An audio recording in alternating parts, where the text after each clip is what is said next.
Hey Sainers, welcome back to the Saints TV YouTube channel. Welcome to the round 17 preview. We're doing it in just this fantastic Hyundai. She's just driving me around. I don't drive myself, Sainers. The Godfather's got his own chauffeur, so that's how we roll.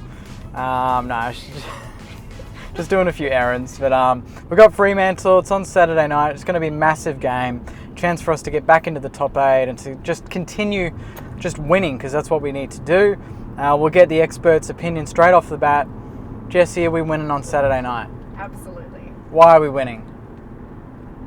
I know, yeah. Yeah, well, a bit too much there for Jess to handle. But in my opinion, I think it's a dead 50-50 game. The odds prove it, $1.92 a piece. They're going to be without Taberner. He's done his hammy, which means that our main focus goes straight to Rory Lobb, who's off the back of 5 straight goals. And in one of his best performances of the year. They've got a great midfield. Fife, rumoured to be playing more midfield time this week. He's basically been working between midfield and forward line for Fremantle in his comeback games, but in this game they see our midfield as a bit of a threat from what I've read, based on the form against Carlton, and so they might actually put the Brownlow medalist back in the middle of the ground, which will give us another headache to worry about, because they've got Sarong, they've got Brayshaw, and obviously Darcy in the ruck's very good.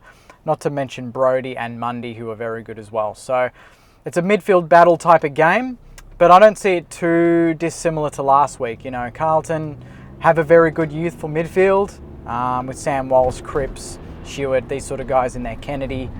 And same with Freo. You know, they've got the class there, the older heads, Fife and Mundy, and then they've got Sarong, Brayshaw, Brodie, the younger guys that are running through there that are very good as well. So they're a good midfield, but I'm not too threatened by them.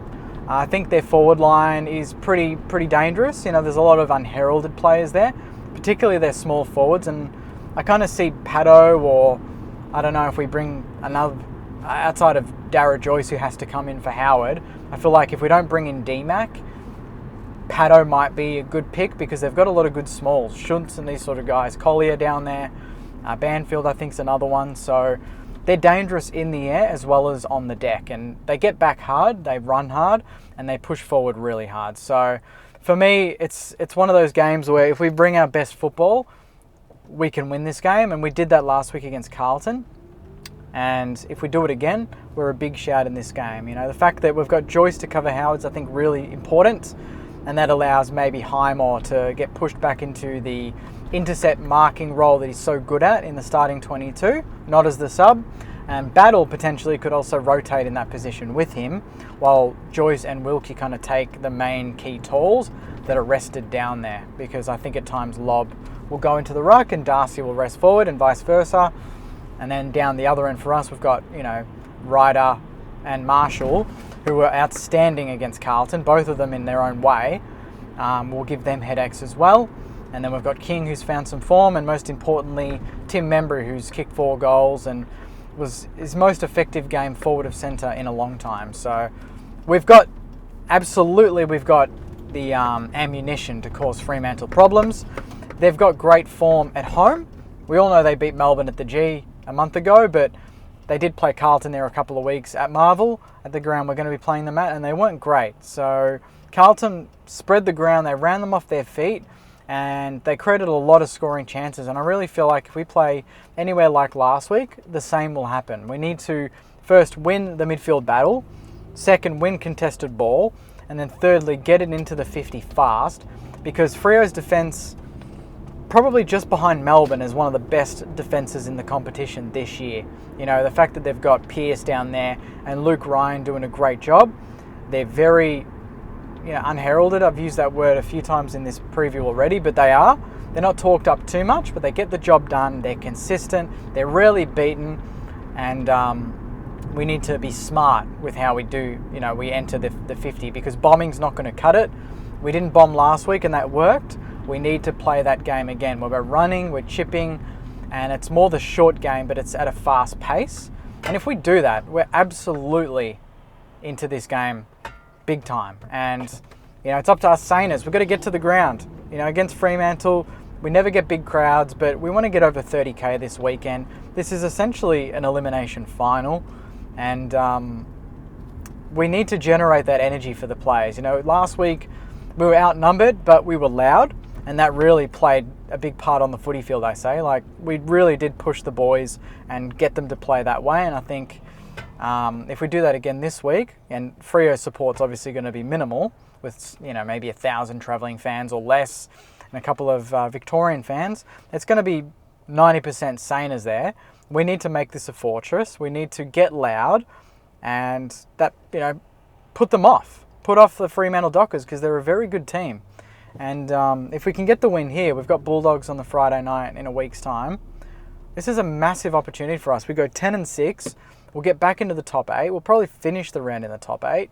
And then we've got the Bulldogs in another 50-50 game in front of a big crowd at Marvel in a primetime slot. So I'm really excited for this. I think that it's good timing for our Smalls to get into some form, because against Fremantle, I feel like we can exploit that. I think our midfield can easily break even with their midfield. I think Carlton's is more dangerous than Fremantle's, and we handled them really well.